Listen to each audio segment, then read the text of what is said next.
Hey everybody, welcome to episode 2 or part 2 of my new Tell Your Story series. Let me see if I can get the lighting right on this. Okay, so I am Todd Nesloni. I am here so excited that you guys are joining again for episode 2, part 2 of this event. I have a very special guest who's going to be joining in just a second as we try to figure here because I've never added somebody before on a real live event. So we'll see how this goes. Says it's adding, so I'm super pumped for you guys to talk to or hear from my friend today, Ryan. So, oh, there you go. We got it figured out. We did it. How's it going, Ryan? We conquered the internet. Hey, you know, it may have taken a little bit of effort and time, but we figured it out because we're just that awesome. I am happy to be here. Well, Ryan, for those of you who don't know, this is one of my friends, Ryan Giffen. He lives and works right outside of Nashville, Tennessee.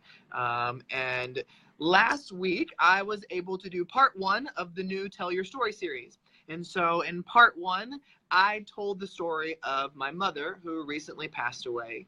And in starting this entire Tell Your Story series, my kind of goal with this is that I wanted to invite different people on each week. Some of the teachers from my new book, Stories from Web, which is where this whole idea was born, but also people who didn't write for the book, because I truly believe that every one of us has a story and every story is important.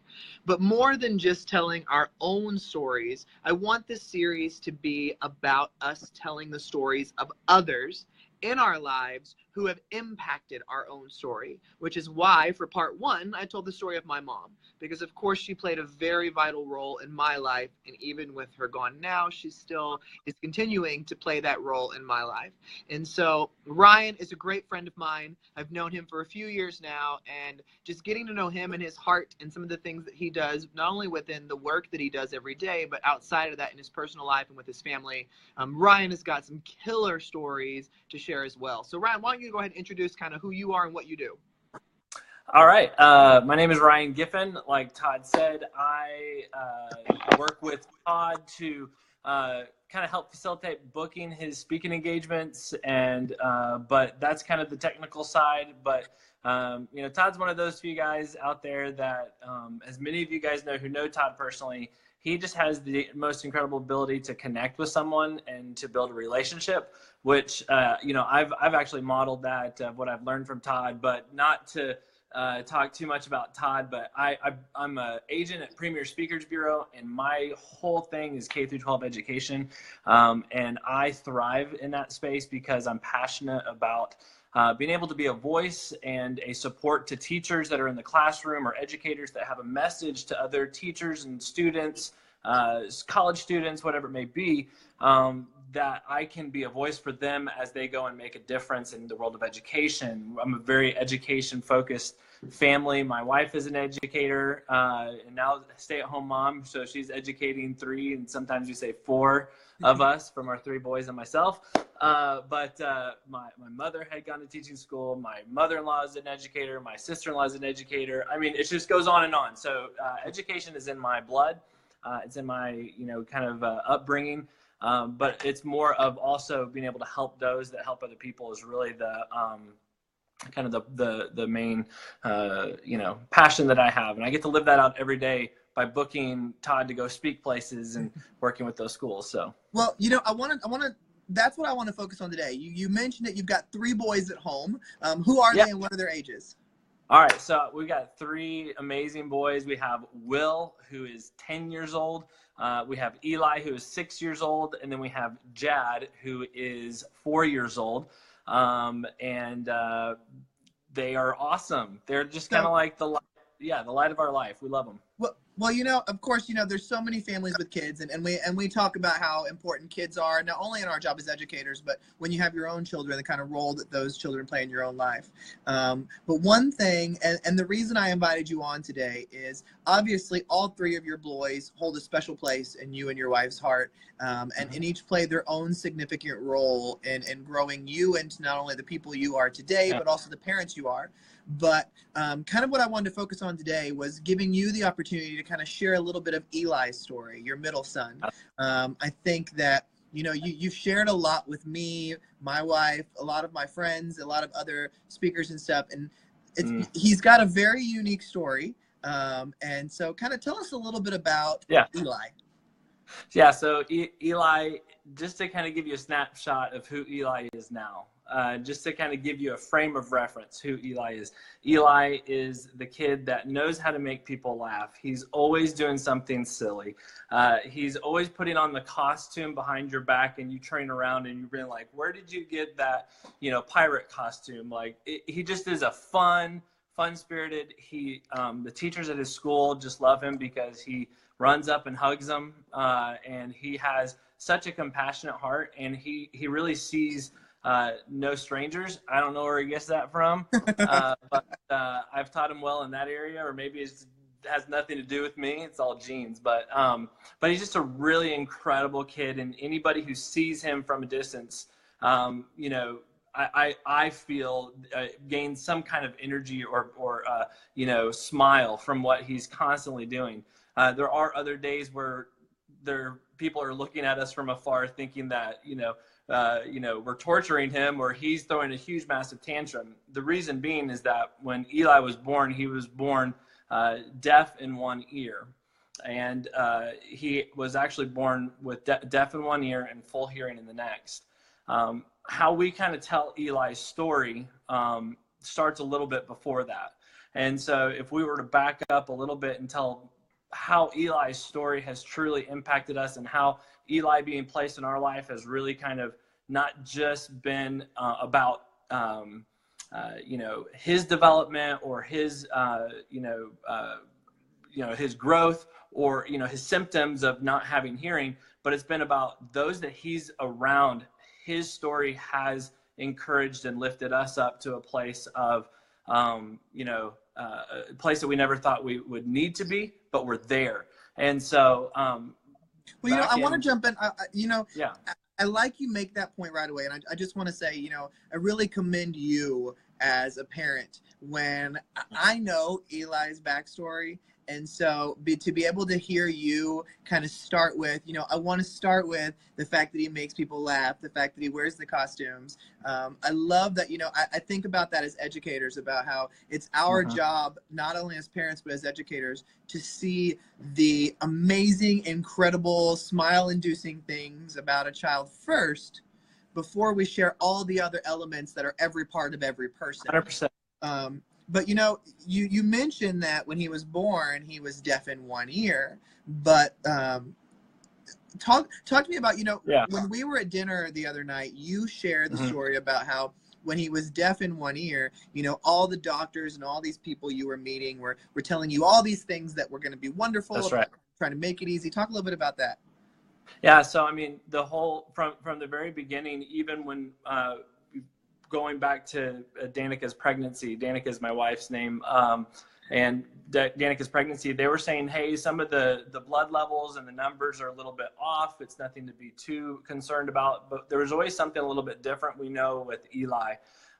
We didn't know exactly what it was. And until he was born, he was an extremely perfect looking child to me. And to really everybody else. There was really no symptoms until 2 days after we gave birth. And we were checking out, he didn't pass his hearing exam, and he failed in one ear. Well, we went back the next week because they said it's probably just fluid. We went back the next week. No, he has zero hearing in his left ear, but full hearing in his right ear. And the message that we kept on hearing as we were dealing with the grief of, oh my goodness, we thought we were in the blue, or we were in the clear, and from any issues that might have been discussed in the pregnancy, and kind of what we were hearing while we were dealing with the grief of losing our son's hearing, and what that meant for us was that, hey, it's going to be okay. He's got one ear of hearing. There's tons of people out there that can hear with one ear that have been extremely successful. Not saying that it gave us a false sense of hope, but it wasn't where we felt comfortable landing. We knew that it wasn't a place where in the whole process that we were going to be for the rest of his life. It was extremely hard to kind of understand why it all had happened that way. And as parents, you grieve when you whether lose someone's life or you lose someone's hearing or seeing or whatever it may be. There was substantial grief in our life, and that started before Eli's pregnancy, when we dealt with a miscarriage right before Eli's pregnancy. And God, in my perspective, God really put a place in our heart to and love, and kind of dug out a huge place in our heart that he knew that we're going to need a deep place for that love to be filled for Eli. And so that's kind of where, we were struggling with them, kept on saying he's only going to have one ear of hearing. But go ahead. No, you go. Well, I was going to say, it'd be one thing if Eli's story stopped there, where you as parents continue to raise a child who has hearing in one ear, so can hear. But talk to me about how things begin to continue to kind of change for y'all. Yeah, absolutely. So about at the age of 1, he had his 50 words. He was saying words, and he was developing what we thought was fine, a little bit delayed, but to be expected. And then about 1.5, we had our third child, Jad, came around, and the commotion of adding a third boy with an 18-month-old and a newborn in the house, things are going like crazy. And until about 2.5 years old, we started to realize that Eli wasn't really responding to us. He wasn't talking much.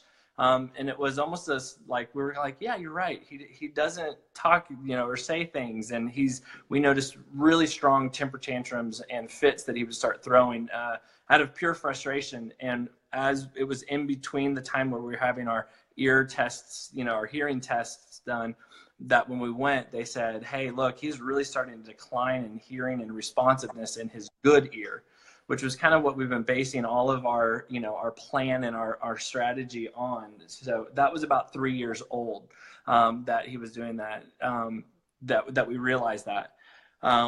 Went back for another test, I think about 3 months later. And then they said, look, we're going to have to do a sedated ABR test to really kind of get a feel for what his hearing is in his test. That was really scary test because they have to completely sedate your 3.5-year-old. And that to us was a struggle in itself. Is this the path we want to go down? Are we okay with the hearing levels that he has? Do we accept that for what it is, or do we try to fix it? And that was a huge struggle. And I don't think that there's a right or wrong answer to that. I think you have to really kind of follow your passion, your heart of what you're doing. We felt like in our faith that God was calling us to pursue answers. And we got no answers. We had 0 answers of why this was all happening. We got all the blood work tests back and the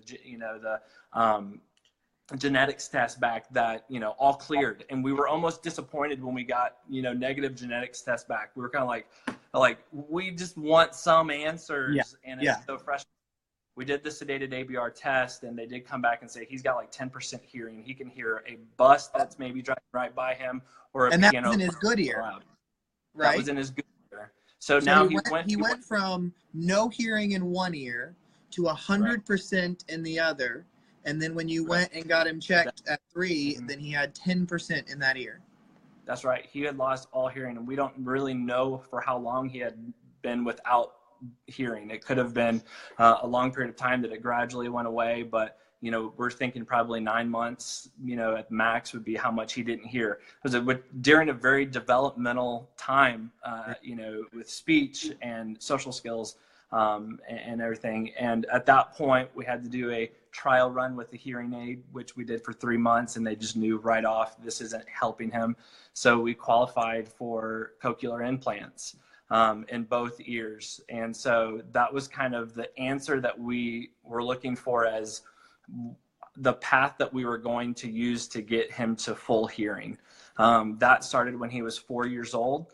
And the first left side, they started with the left side first, actually, which was different from what I thought, because if the cochlear implant did not work, they didn't want to damage any residual hearing that was left over in the right ear. So they started with the left ear first, because they knew they weren't going to damage any potential hearing.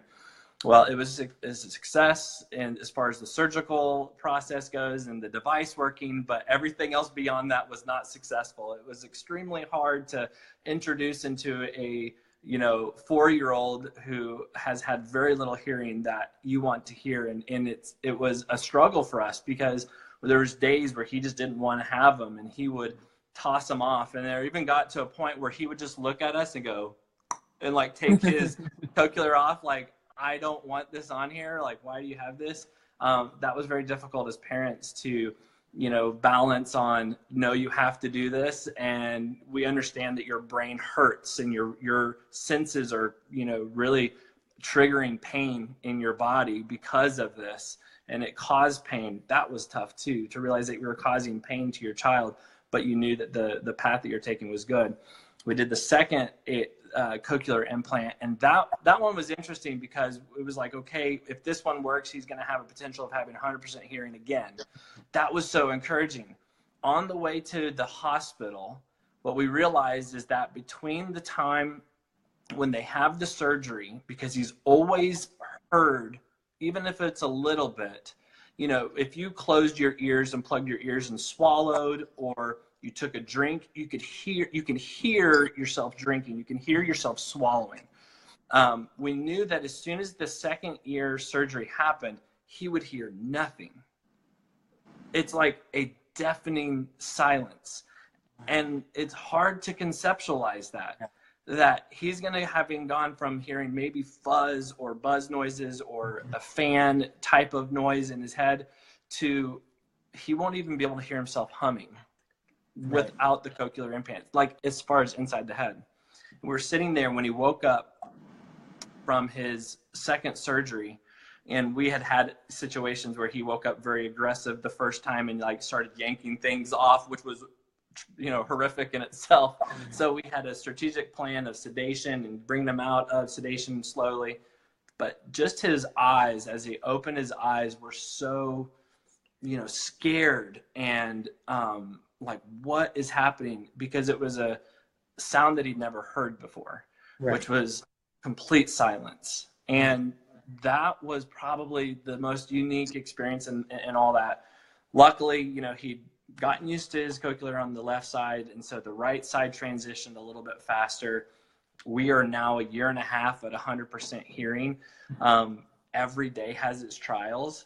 He does, like just the other day in class, he kind of got frustrated and threw his cochlears. And that hasn't happened in a while, but there's days where it's tough. And there's days where, we do kind of, internally question ourselves, like, did we make the right decision? Did we choose the right, path for our child? Is this right for Eli?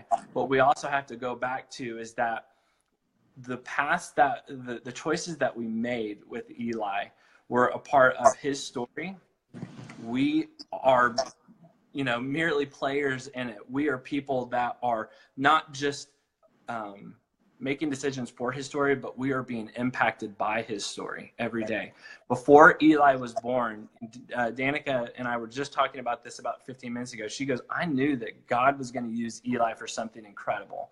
I knew God was going to use this child for something unique, and it was just that feeling you have in your heart. Everybody wants their child to be successful and to make a big impact and to be a successful citizen and pay their taxes, whatever your goals are for your children. But there was just a special feeling that this child is going to be special because of how it came into our life. But his story has literally given so many people just encouragement, whether it's with dealing with special needs children or their own children or parents that, are dealing with the same exact issues. We found an incredible online community called Parents of Cochlear Kids that has been a huge, it's a Facebook group, and we just stumbled upon it, and that place is just filled with tens of thousands of parents throughout the world that have cochlear parents. And like, it's so funny because when we first started, we thought we were asking silly and stupid questions, but they were chiming in and helping. And now we're to the point where, we're 2 years into the whole process of cochlear that we're like, Danica's like a warrior on that thing. And she's constantly like, there's mom be like, our kid's never going to wear their cochlears. And Danica's like, no, you can do it. And here's some day. And so like, it's given us that platform to help other people. And that's really what our whole focus for Eli's story is, that, yeah, he went through some incredible trials, but this kid's going to have a story that's going to make impact on people's lives forever. And it's really guided our path as well as parents and his brothers too. So Yeah.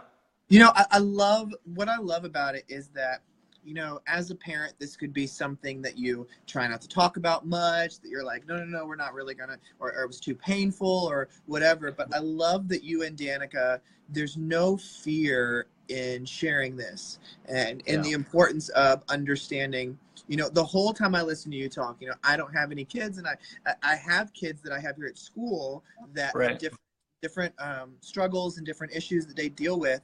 But it's so powerful when somebody shares the things they're dealing with and the things they're going through, and even having that Facebook group and getting to have other people sharing the things that 100%. are working and not working as a parent, even though it may not work for you and it worked for them, kind of thing.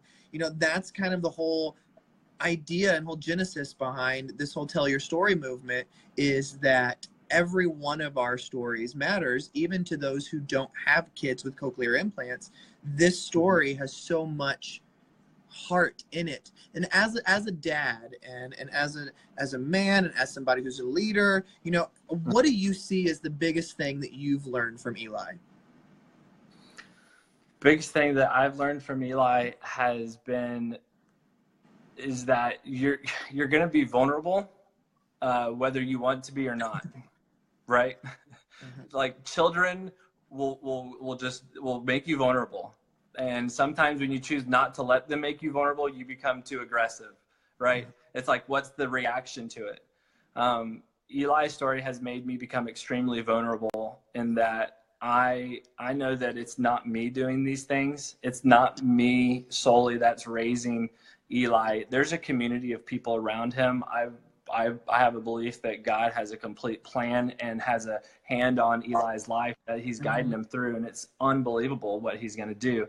So it's taught me vulnerability. It's also taught me that because and this is kind of maybe this isn't like such an emotional answer, but check this out. Like, I love being funny, and when this kid was deaf, he was still funny. And so he's inherently funny. Yeah. And it doesn't matter. In fact, he actually likes to play sometimes by taking his ears off. It kind of, rests his stimulation down, and he just likes to play. And he's hilarious, and he acts stuff out, and he does tons of things. And so Eli, even when you're going through some of the most difficult trials of your life, or even though you're like face to face with some of the biggest challenges you'll ever have, Eli has shown me that, you can still be yourself. You can still use your God-given talents to impact people. Some of the people that have impacted people the most have been those that are dealing with the greatest burden that you can imagine. And it's through that burden, it's through that, problem that they have, that people are impacted. Right. Because, Eli someday is going to have an incredible intellectual ability to connect with people that are dealing with hard circumstances. To me, oh man, like, that just fires me up as a dad, because I love lifting up other people, and I struggle with my own issues, and I have my own doubts, and I have all different types of self-confidence issues, and sometimes being gregarious and loud is like our defense against that. But at the same time, I hope that through my gregariousness and through my, fun, lucky, go, happy attitude, that I can impact someone and maybe heal them, internally. Maybe I can heal them for that 5 minutes that they needed to be healed to feel something incredible. When I lost my father 5 years ago, it was a very tragic, spontaneous, like, I got a call that said, "Hey, your dad passed away." That was traumatic. And for me, it took everything in me to kind of look back on my dad's life and how he, would have responded to that. Bringing family closer together. Like, our family is closer together now than it ever has been 5 years later. There's been opportunities for us to share our story about my dad passing away and dealing with that hurt even with you, Todd, as the last couple of days you've done that. I've kind of, tried my best to, comfort that through my experience. So we all have experiences. And if we sit on those experiences, if we sit on those stories and we don't share them, than there is something that has been crafted for us that we've gone through that we're wasting, and we're just wasting away. And what I've learned too, and one thing that's been a reminder to me constantly, is that when you take the time to share those stories, even the most difficult ones, it's a sort of release. So it's sort of that, oh my gosh, because when we deal with something difficult, most of the time it's all in our head. And what happens is when we leave it in our head, it eats away at things. We begin to believe things that aren't true. We begin to recollect things that didn't really happen the way they happened because we're the only ones dealing with it up here. But when you release that and you let it out, not only does it have huge potential to impact someone else and to inspire them, but it also, for me, like doing that, the episode last week of just talking about my mom, it was one of those things that I went back and forth on. Like, am I ready to actually share this story? Do I really want to let people in to this personal side? Because I mean, goodness, it's my mom of all people. But getting that out there and just being able to release it from myself after I did that show, I just went, oh my gosh. Like, it was I feel like the pain is not gone, but the weight isn't the same. Absolutely.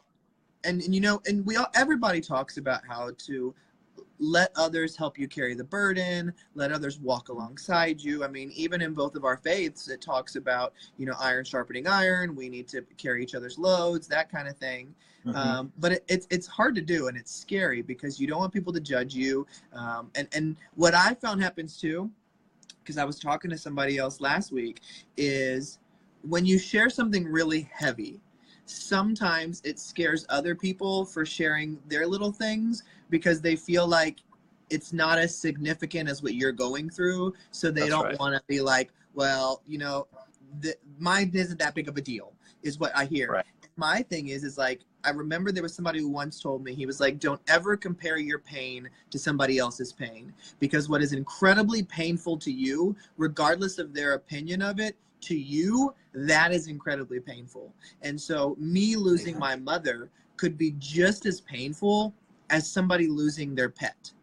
Or somebody going through a difficult time at their job, or failing a test they've taken over and over again, or, everybody deals with that traumatic moment in that moment, and we can't not share and not help each other carry our loads because we don't feel like it's as heavy as somebody else's, or, oh, well, theirs is much bigger, that I'm going to let them have their moment. It's like, no, for me, I feel like I can deal with my junk better when I know that other people are willing to share theirs as well. That's amazing.